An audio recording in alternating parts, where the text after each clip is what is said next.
Kerala cricket league 2025లో భారత cricket star Sanju Samson మళ్లీ వార్తల్లో నిలిచాడు. ఆగస్టు 25న తిరువనంతపురంలోని గ్రీన్ ఫీల్డ్ ఇంటర్నేషనల్ స్టేడియంలో కొచ్చి బ్లూ టైగర్స్ తరపున మెరుపు ఇన్నింగ్స్ ఆడి సెంచరీ సాధించాడు. అతని జట్టు కూడా చివరి బంతికి విజయం సాధించింది.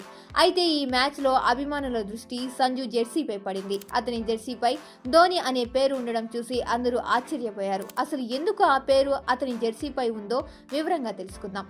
సంజు శాంసన్ కేరళలో అతిపెద్ద క్రికెట్ స్టార్గా గుర్తింపు పొందారు. కేసీఎల్ 2025 వేలంలో అతన్ని కొచ్చి బ్లూ టైగర్స్ జట్టు 26.75 లక్షలకు రికార్డు ధరలో కొనుగోలు చేసింది. సంజు ఈ టోర్నమెంటులో తన అన్న శైలీ శాంసన్ సారథ్యం వహిస్తున్న జట్టుకు కీలక ఆటగాడిగా ఉన్నాడు. ఈ సెంచరీ ఇన్నింగ్స్ అతను ఏరీస్ కోలం నావిక్ పై ఆడాడు. ఈ మ్యాచ్ను 11,000 మందికి పైగా అభిమానులు చూశారు. ఈ మ్యాచ్లో సంజు 51 బంతుల్లో 14 ఫోర్లు, 7 సిక్సర్లతో 121 పరుగులు చేసి సెంచరీ కొట్టాడు. ఈ మ్యాచ్ సందర్భంగా అతని బ్యాటింగ్తో పాటు అతని జెర్సీపై ఉన్న ధోని పేరు గురించి కూడా పెద్ద చర్చ జరిగింది. చాలా మంది ఇది MS ధోనితో సంబంధం ఉన్నదా అని ప్రశ్నించారు. నిజానికి ధోని అనే పేరు కొచ్చి బ్లూ టైగర్స్ జెర్సీపై స్పాన్సర్ లోగోగా ఉంది. ఇది ధోని యాప్ లోగో.